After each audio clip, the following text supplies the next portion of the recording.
Good morning. Can you hear me?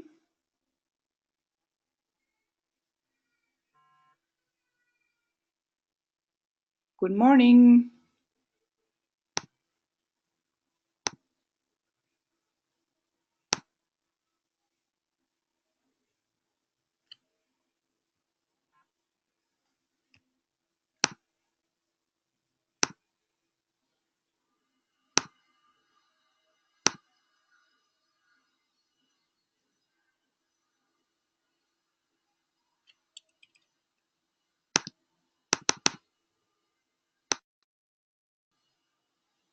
Good morning. Can you hear me?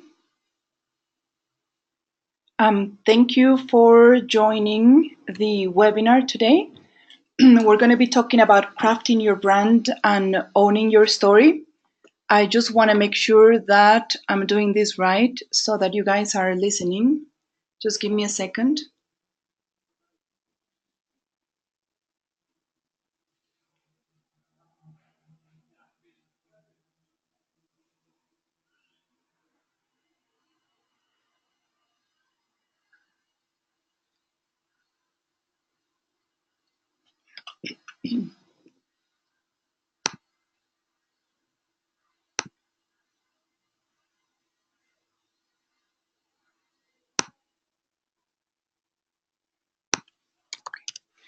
Okay, so let's get started. My name is Marcella Echavarria, and I am Colombian living in Mexico City. And between Mexico City and New York, I have had a career in branding for a long, long time. First owning my own company in New York, importing handmade, high-end products from mostly Andean countries. That was 15 years ago when nobody was talking about sustainability, about the importance of the handmade, and about basically what the new luxury is about. Okay, so here's my contact information in case you want to reach out to me with questions or inquiries or anything you may need. And let's begin. First of all, there are many definitions of branding, but I think branding it's the visual representation of a strategy. And what I mean by a strategy is basically you need to know with clarity what you're doing. So let's walk through that. To be able to express who you are, you need to know who you are. That's pretty obvious, but maybe not that obvious sometimes. Let's see, one second. I cannot see the presentation, so I need to click on. Can you see it now? Give me a moment.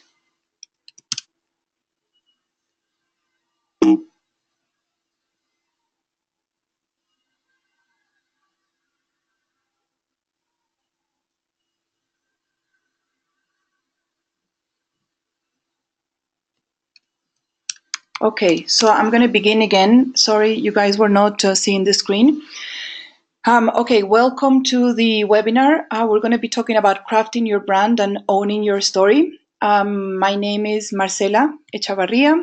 I am Colombian, based between Mexico City and New York. I run a branding and communications consulting company. I have had a career in branding from many different areas. First owning my own business and then selling it 15 years ago when nobody was talking about sustainability, when nobody was talking about the new luxury, when nobody was really understanding the importance of the handmade. I mean, now everybody wants to be in this field. Everybody, I mean, it's very crowded. So it's a different time, I guess. Here's my information. Feel free to reach out. As I told you, I live between Mexico City and New York. And I will also be giving lecture at ByHand Consulting Seminars at New York now, I believe on Sunday, the 4th of February, but we can send you more information. So let's begin with what a brand is. A brand is the visual representation of a strategy. To be able to express who you are, you need to know who you are. Pretty obvious, but sometimes when you're an entrepreneur and you're multitasking in a million things, it's very hard to actually take a step back and really understand who you are. The 5 questions are really crucial, and you should be asking them frequently because they change. Who are you?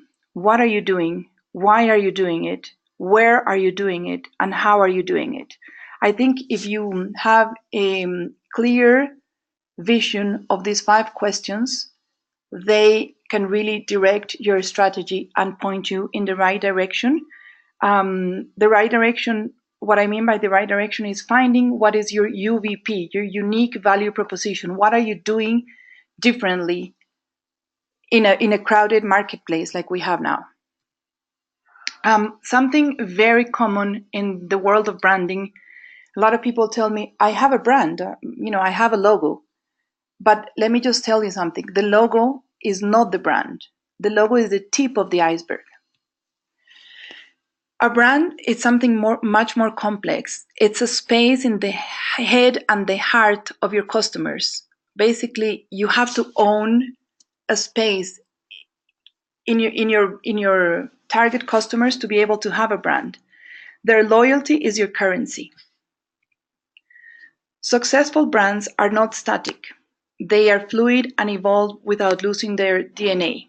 That's also super, super important because, a lot of people, stay with their own brand, with the same brand for years and years, and it just doesn't connect with how things are evolving and how things are changing in this rapid environment.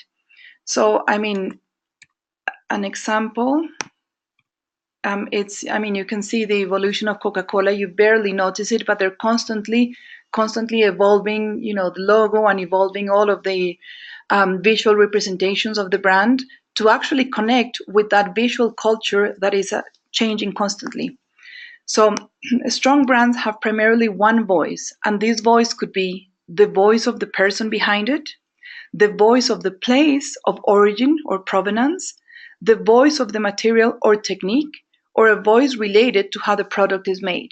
So basically, in finding your own contribution to the world, in finding that unique value proposition, you're going to find what is that voice that you need to share with the world. So I'm going to walk you through a few examples. Some brands I have worked on, others I just admire very much. So Adele Dayak, I worked on this brand. I got to know her in Kenya about 10 years ago. And when I I didn't meet her, I just saw the products and they were called Magic Grace, which to me was like, how can you have a beautiful, handmade in Africa, amazing product and call it Magic Grace? Anyway, we had a conversation and she was like, I can't change the name of my company because my mother was called Grace and it's in her honor. And actually understanding like that connection she had to her mother and, her brand and everything, I asked her to share with me a few photos of her mother. And it turns out that her mother was from Nigeria and had these beautiful, beautiful tattoos on her face.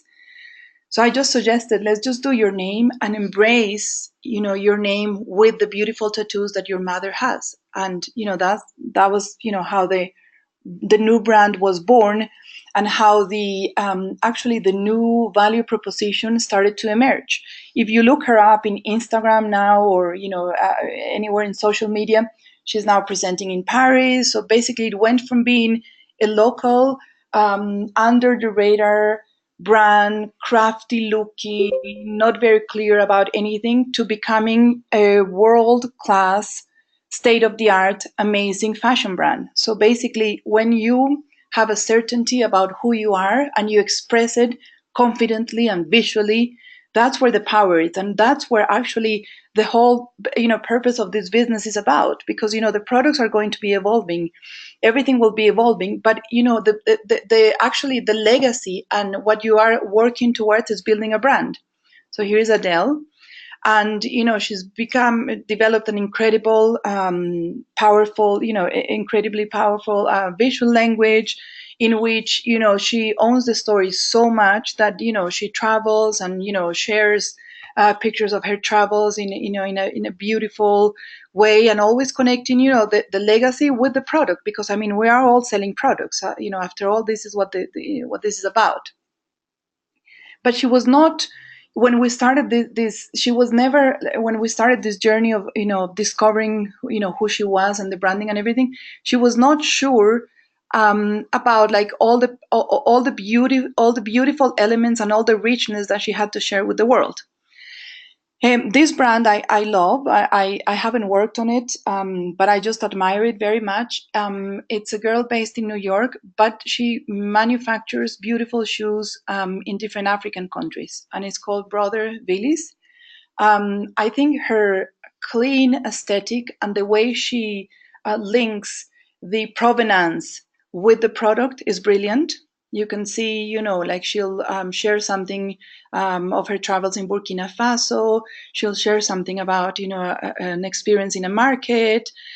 Always, with that sort of like nostalgia of travel, connected to how the product is made. Okay, Carla Fernandez is a brand I have consulted with, for many, many years, and I admire very much. She is based in Mexico City, and it's actually the designer who has reinterpreted the indigenous way of dressing, which is very geometric and very different from the European bias cut, and all of the basically we all wear the Western clothing is very very European inspired and everything. She has done the opposite of that, which is bringing the indigenous way of dressing into the contemporary wardrobe. She's done it, brilliantly. For example, these bracelets are inspired by a molinillo, like the thing you use to make hot chocolate, and she actually always really tells the stories in beautiful ways. I mean, she has like 5 different boutiques around Mexico City, and every season she'll publish a magazine with incredible photography, with her manifesto about where she thinks this is all going, and what the purpose of her brand is about. So it's never static. It's always the story is evolving as the products evolve, and that I think it's really powerful, because you are really connecting in a way that you feel that you are in a journey together with the designer, and that's very, very powerful. She'll share videos. I really, really, strongly suggest that you visit her social media channels. Okay, Alabama Channing. It's a brand I admire very much. I haven't worked with them, but it's basically Natalie Channing, who had a career in New York and then moved back to her hometown, Alabama, and basically revisited the whole idea of quilting, but in a way that it's very contemporary and very targeting young people, and actually including something amazing, which is the whole movement of do it yourself. So she publishes books about, for example, how you can make your own T-shirts, from like cutouts and from your old clothing. And she started like a whole movement and a cafe and a whole, basically a story with a place and with a sense from a sense of place, from a sense of tradition, but in a very contemporary language. Handcrafted modern style, so anyway, there are many ways to go about building and crafting your brand, but I mean, we're all seeing here that it just has to start from a very concrete, sincere and certain sense of self, of who you are as a brand. Like, she talks a lot about tools, about the actually making of the product, the actual the making of something, how the insides are made. So her story is about that. It's about the making. IOU project. I worked with Kavita, have worked with her for many, many years. She is the one who actually revolutionized the whole concept of tracing back your clothing. So her story is the following. She goes to Madras, and in Madras, she selects, about 200 weavers who are documented in pictures, videos, everything. And the Madras pieces are then taken to Europe, and in Europe they're manufactured in what you're seeing here, shirts, pants, jackets, whatever. And the interesting thing is that every single piece of clothing designed by IOU has a QR code. If you scan the QR code, you can trace back the fabric, the weaver, and also the actual person in Europe who transformed it into a pair of pants. So the whole traceability is not something that you put, obscurely on your website. My clothing is made, in fair trade conditions in here and there. No, basically what you're doing is you are telling the traceability story with actual names and with the actual possibility of the customer contacting the weaver directly. So I mean, she's had cases of girls who actually want to go and visit their weaver in Madras. So it becomes what we all want, which is a community, virtually, digitally, and also in the real world. So you can see, here the QR code, and then you can see the whole traceability. You can share online and be part of the story, and basically work on that, be part of that story. So today, brands live in a multi-channel world. We all know it's extremely versatile. From Facebook to Instagram, to in Instagram stories, the Instagram feed. So many things happening. Plus, Pinterest and okay. So in all of this, multi-channel world, there is something crucial, which is consistency. Consistency rules, and it's a must in order to preserve the integrity of a brand. You have to see something quick, with the corner of your eye, and know exactly what brand you're talking about without seeing the logo, without seeing anything. In this, in this context, details matter, and they matter a lot. So we're talking about a beautiful label. Even the hanger has to be, thought out. I mean, every single detail has to be in sync with the strategy and what you want to be your story about. So what is your brand? Your brand is your fingerprint. It's your main asset and the driving force of your business. So it's really, really important to think about branding when developing your artisan business. Creating a brand takes commitment, work, time, and resources. Okay, now we're going to move into social media, and we're going to talk about what social media is. So first of all, social media is a conversation. When you have a conversation, you have to think about several things. Who are you talking to? What are you talking about? When are you talking about, the whatever subject you're talking about? And basically, what is the theme of the conversation? Okay. It's also a marketing tool, and it's your main channel of communication with your audience.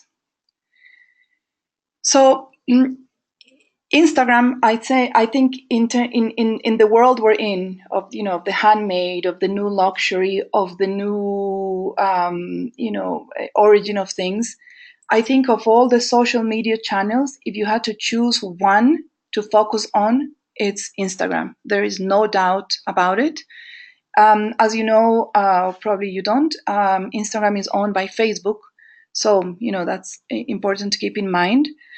So first of all, what's your brand about? Again, the same conversation about branding gets translated into social media. How is it different from others in similar categories? Who is my customer? and be as specific as you can. Who are my competitors? Why and how is my brand relevant? The question of relevance is absolutely, absolutely crucial. What are my brand assets to communicate my brand? In terms of like, what are my tools? I need to have a toolbox that I can use to actually communicate all the messages that I have, that are relevant for my audience. So some examples of brand assets include company logo, company tagline, inspiration images, product images, campaigns, videos, and hashtags. Here is a mood board of a brand I created for the Chilean government, and it's called Wengan Chile, and it means in Mapuche opening roads. And what they want is basically to create an identity for Chilean handmade products in the world. So they have already, a foundation that owns their own stores, locally and everything, but they wanted to have a more distinctive voice internationally.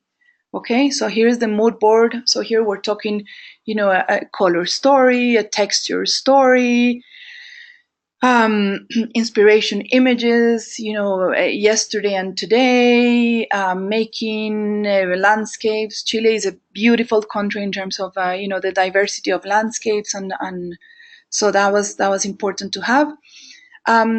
Instagram is about visual content, inspiration, reference, stories.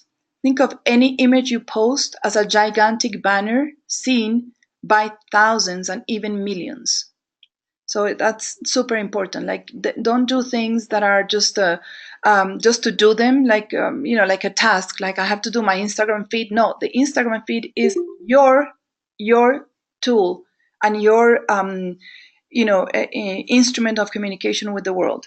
There are many different applications. Like, for example, there is one called Gridded.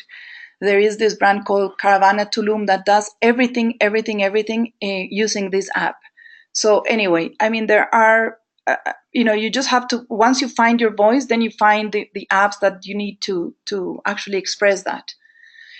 Abubakar Fofana is an incredible indigo master, and he has. I invite you to actually look at his Instagram and see what he's doing and how he's conversing and joining this conversation. It's pretty much he does a lot of very long feeds of how his process of doing the indigo batches and everything are about. So anyway, I don't encourage such long postings, but I think he's achieving something, because I mean, look at that, he has already 14,000 followers. So I mean, I think by looking at how other people are doing it and what results they're achieving, I think that's actually a way to actually build and craft your strategy.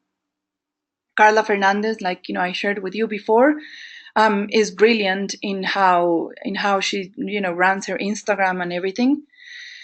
Instagram has 400 million users. It is a global community of interest, sharing more than 80 million photos and videos every day. Images on Instagram open a window for potential customers and to broaden their experience with the brand and connect in new ways. Odette Blom. She's a designer from Holland who is bridging the gap between fashion design and high fashion, the runway and all of that, and the handmade. This is what I call a niche brand, and I think a lot of you might be in this category. And what is important, it doesn't matter the size of your business. I mean, you can see she has 772 followers, but it's a niche brand that is achieving incredible results at her scale. So it doesn't matter what scale you're in. You just have to tell a compelling story visually.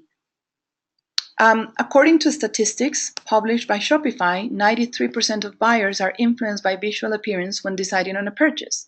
85% respond strongly to color. So think about that.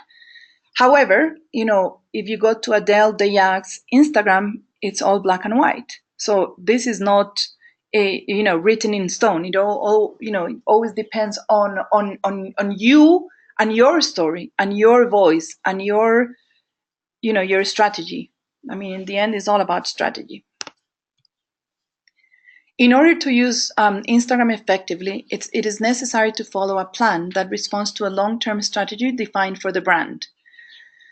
So, I mean, like anything, like when you do a sales plan, a marketing plan, a sales plan. I'm attending, I don't know, New York Now, Artisan Resource, Maison Objet, whatever. I mean, you also need to have a plan for your communication. What stories am I going to tell?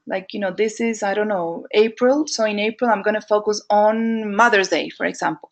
So then let's do a grid about Mother's Day, and let's do videos of the artisans who are mothers and who can tell about how my brand has impacted their lives. Anyway, there are a million ways to go about it, but you just have to give it some important consideration and strategic thinking, so that you achieve the results that are expected from a successful social media campaign. What you need to have is like a successful social media strategy it's as if you had a permanent showroom open 24/7, or a permanent presence in a trade show open 24/7. So I mean, this is something amazing. I mean, think about how much you invest in a trade show, and it's, I don't know, 4 days. This is 24/7. So Instagram is constantly.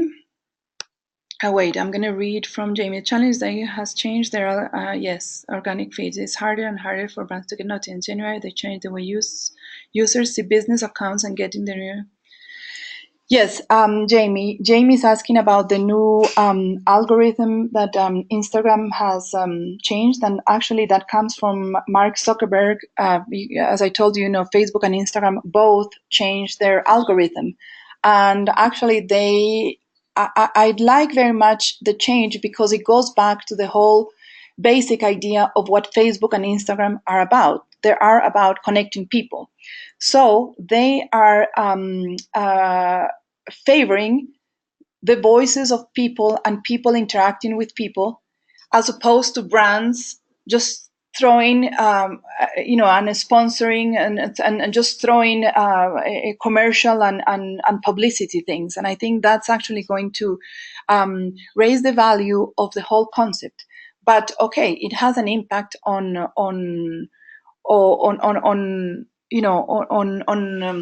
Instagram pages for brands. I think the solution that I suggest is that there are many ways of bringing in community. I think the travel industry, we need to learn a lot from what the travel industry is doing. There is a blogger called Wendy Perrin. I'm going to put it in the chat. I don't know if everybody has access to the chat or not, but check out the campaign she's doing this week. It's called Wow Week.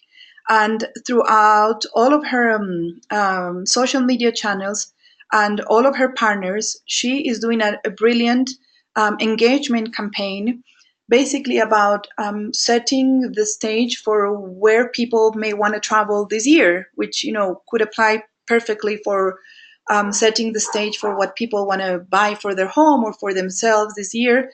So it's going to require more work, this new algorithm. But it also, I think, it's a wake-up call to what this whole thing is about. This whole thing is about sharing and community, not just empty throwing of publicity and commercial random messages.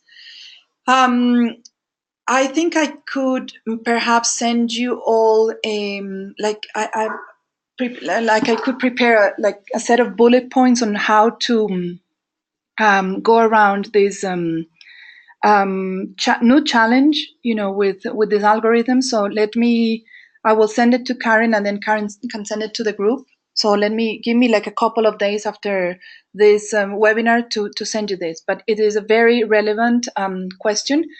And I'm going to share actually a few examples of what people are doing to go about that.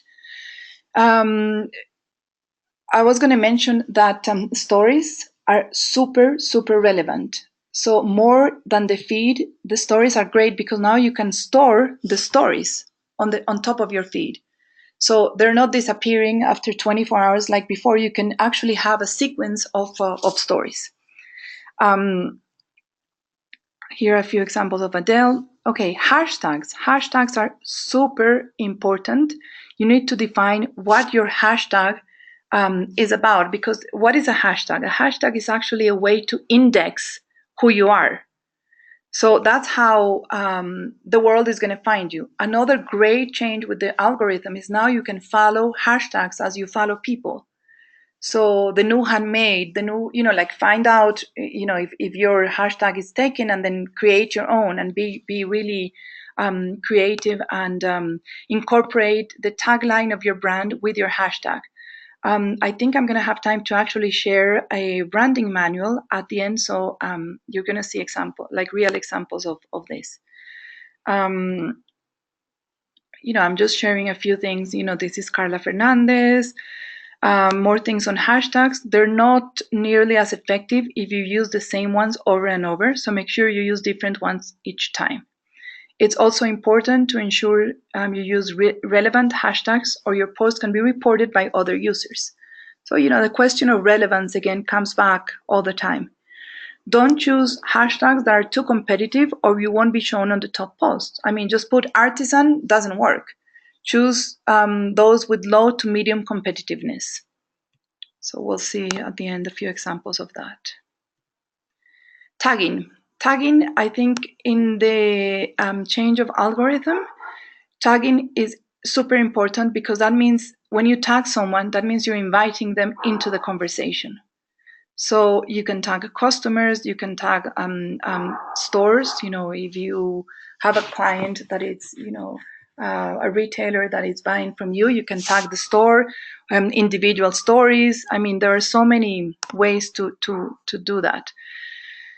A lot of people are confused, and they haven't changed their Instagram page to business Instagram. If you change it, which you can do that in your settings, you can get the insights. In the insights, you can know exactly who your customers are, when are they logging in, if they're liking a post, and you can really get valuable information. So in the insights, um, impressions is people that see your posts. Reach is how many people actually you profile views is how many people actually went back and saw who you are. And website clicks is the most interesting thing, because if you guys have e-commerce, that means you're going to get possibly a sale, or a potential customer. So in the insights, I'm sharing here a few screenshots. You can see that Tuesdays is great for posting. For that example that we're here, you can see why is this week I'm reaching less people this week or next week. So you can it's like a dance and a conversation where you can actually adjust it as you go. You can see, the most effective time of the day to post, the gender, the age range, the location. I don't suggest sponsoring posts until you have a critical mass already built, until you have, the strength of your story is evident. Because if you don't have that, then what are you going to promote? I mean, you're going to invite people to a party that's empty? That doesn't work. I mean, you have to have, the food, the music, everything, so that they are invited, with a reason and a purpose. So, all of this, you can go back to that about, the insights.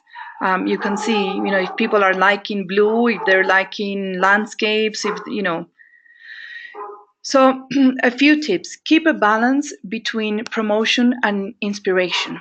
So have more candid photos of people doing things, and then product photos. I mean, don't make it monotonous. Don't follow just one formula. Just reinvent yourself. Look at a lot of Instagram pages. Follow a lot of people. Just everything you admire, I mean, if you walk around the show and you like a brand, just see what they're doing in social media and see, not to copy it, but actually to do it differently, but within that same, let's say, sharing of visual culture that we're all in. Invite users to post images wearing the product and using the brand's hashtags, for example, and give an incentive, do a raffle, something like that. There is an app called Repost, which you can upload relevant content from your users, and this brings brand engagement and recognition. Always use a geolocator. The great thing with geolocator is you can be in New York and be geolocating Burkina Faso, but it's really key for people to know. I mean, if your product comes from Burkina Faso, of course, to know the actual provenance of something. Don't follow formulas. Observe and evolve. Important. And publish regularly at peak times for your audience. Some generally good times to publish are mornings and 3 to 4 p.m. when people are maybe their energy is low, they're checking their phone, having a coffee, whatever. I mean, it depends what time zone you're in, of course. Focus on the quality of your content. So the same energy that you're putting into the quality of your product needs to be put into the quality of your content. People unfollow constantly. And I think the bar has been placed very, very high because content actually is really good, from especially from brands that are about making beautiful things. You expect something beautiful and something that will surprise you, entertain you, take you on a journey, romance you into a world that you want to be a part of. Okay, so now I am going to share with you a branding manual from a client that, give me a second, full screen mode. Can you see the screen now? Okay, so this brand, actually, I met them last year during my seminar at New York Now, and it's actually a very interesting brand. It's a father and son who bring beautiful products from Peru. The first thing about this brand is that it was called Inspired Peru. And I was like, Inspired Peru? That we had, first of all, we had to solve an issue of brand architecture. Actually, it's Peru inspired. So, organizing, when you say, it's not, when you decide like what your strategy is about, this is about Peru inspired and the inspiration coming from Peru and everything. Okay, so this is an example of a branding manual that will have all the concepts related to the brand and then all the concepts related to social media, but all together in one document, which is what I recommend you all do. That that you can follow it, and then if you have a bigger team, it's shared by the team. It becomes like the Bible of your company. Okay, so creating the logo was the first thing, and then the second thing was what is the brand about? And it's handmade Peruvian authenticity. They were very clear in that they're not designers, they're just bringing the best of what they find made by artisans in the beautiful country of Peru. So for, with artisans that they know and everything, but they're not designing. So handmade Peruvian authenticity can be used below the brand logo and when it's necessary to communicate the essence of the brand on a deeper level. So the look and feel of the brand, of course, the hands had to be present, the landscapes, the products, the beauty of Peru. The logo, when you do a logo, one of the first requirements is it has to look beautiful in black and white. before you even think about any color, because the logo has to be versatile.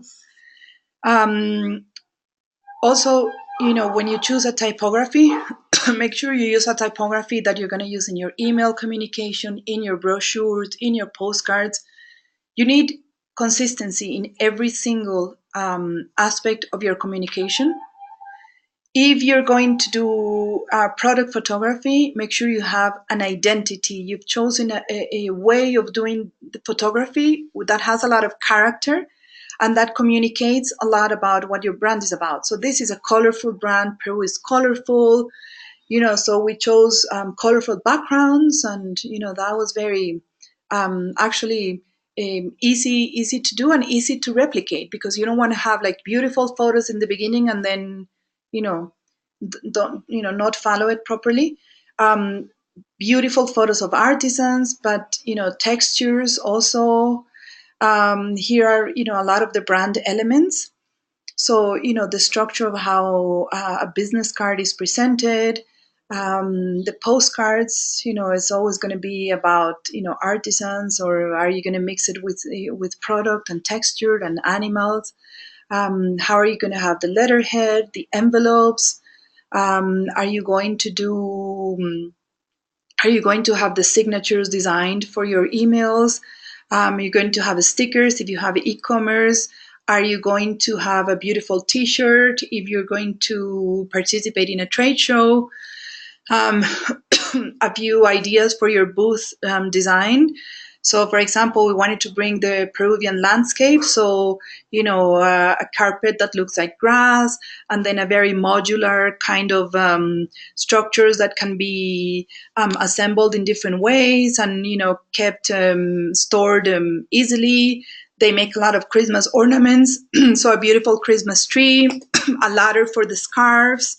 And always walk the talk. If you are saying handmade Peruvian authenticity, okay, so have a certificate of authenticity that goes with every piece, in which you tell the story of the name of the artisan, the country where it's made, the material, the technique, and maybe a handmade written thing about it.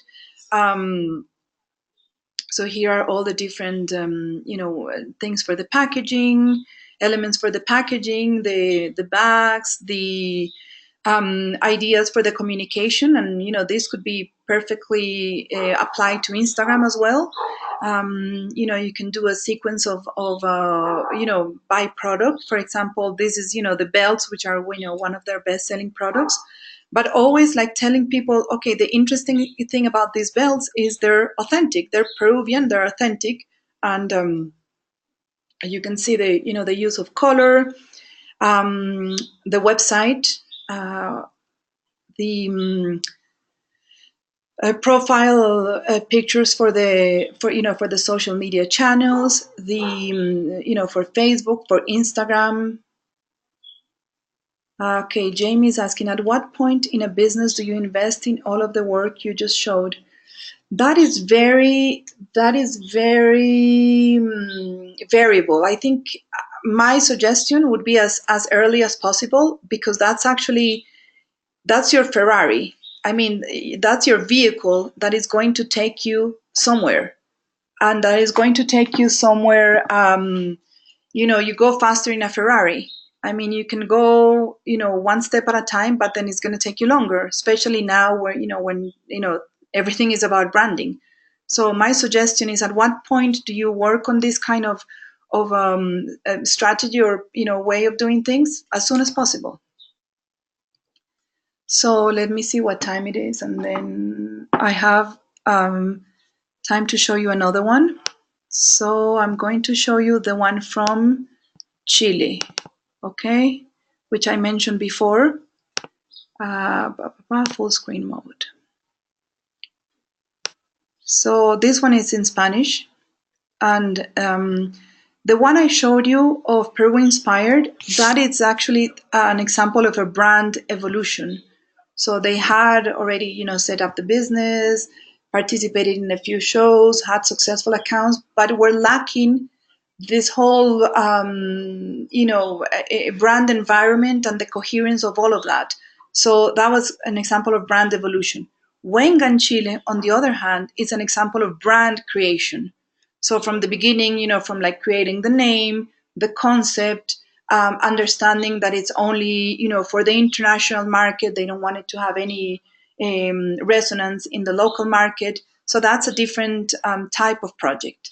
So it's called Wengan Chile. As I told you, it's a Mapuche word that means opening roads and opening ways. And I did it in Spanish because the team there doesn't speak English. And handmade cultural identity was the tagline. That's what they want to promote, and that's what they want to share with the world. Chile is a country that doesn't have a lot of techniques and materials, especially when compared with Peru or Mexico. But what they have is very distinctive and very strong and very special, I would say, and actually very untapped, which I think is one of the assets that Chile has. On the other hand, it has a great disadvantage, which is its location in the world. It's far from everything, so it becomes very expensive.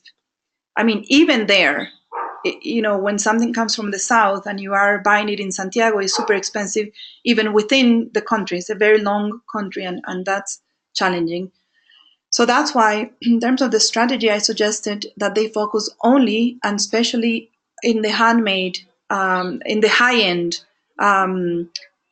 spectrum of the market, because otherwise, you can't compete with pricing. You had to compete with cultural identity. So anyway, a letter explaining what the brand is about and what the purpose of the whole thing is. So it's I'm gonna try to translate it now. Artesani. So the manifesto is Wengan is a brand of products made by hand by traditional artisans. The brand aims to take the legacy and diversity and cultural diversity of Chile to the world by using high-end products.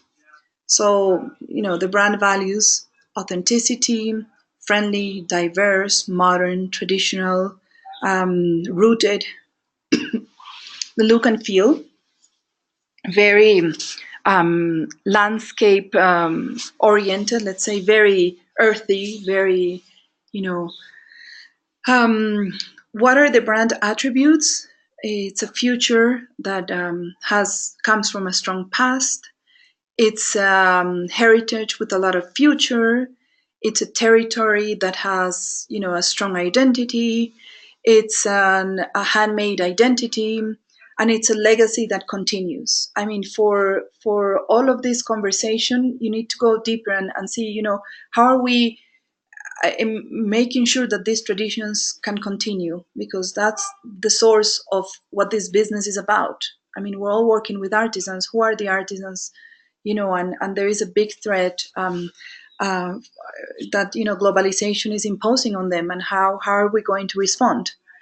Identity. So what is the significance of the brand in this case? It's the spiral that's part of the tradition, and it's projected to infinity.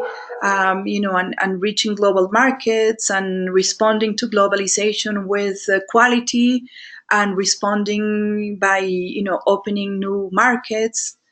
Then the technical aspects of the brand, the logo, how do you build it? What are the colors? How do you use it? When you use it with photos, when you use it with textures, when you use it in black and white, what is the typography? How are you going to photograph product?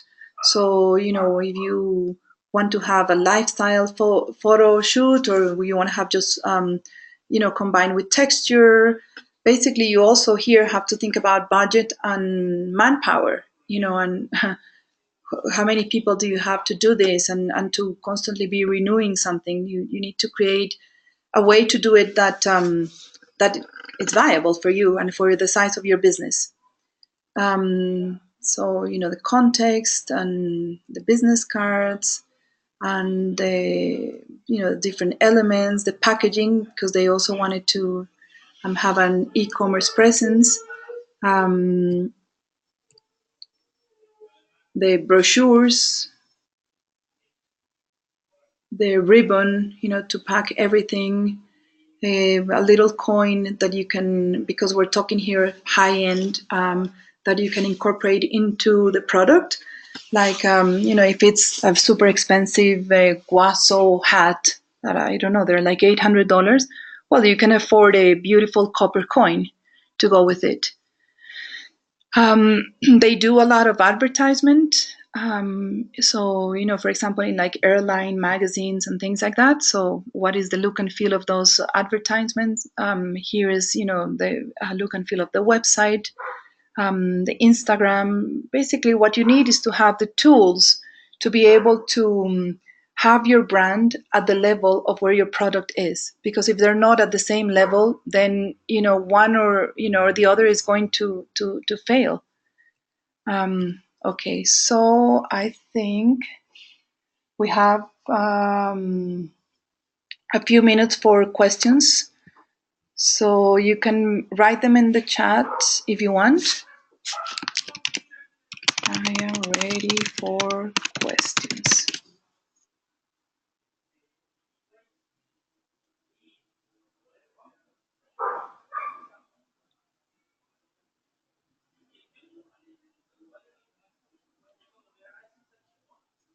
I guess I should put the microphone.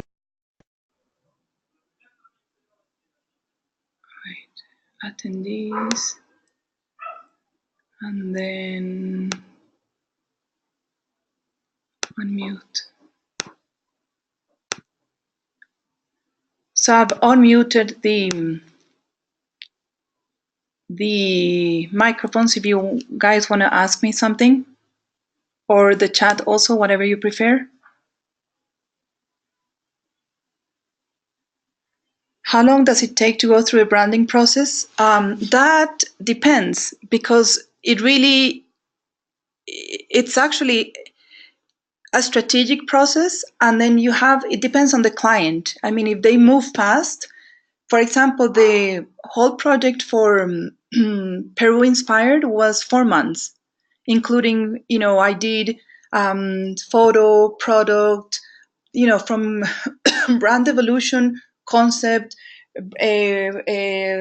all the photo products, and they have, I don't know, 400 products. So it's a 4 month, full 4 months of work.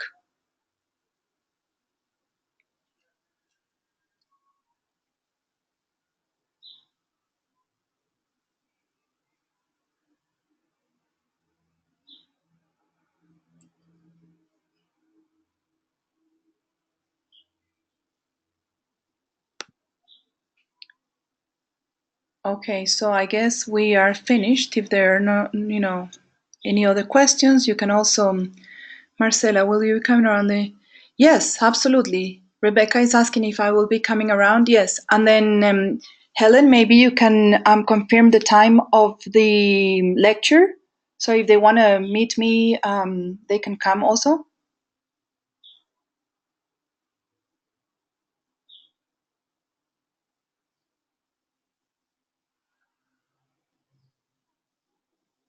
Perfect. Wonderful. Okay, thank you very much. And I hope this was useful. And have a great day.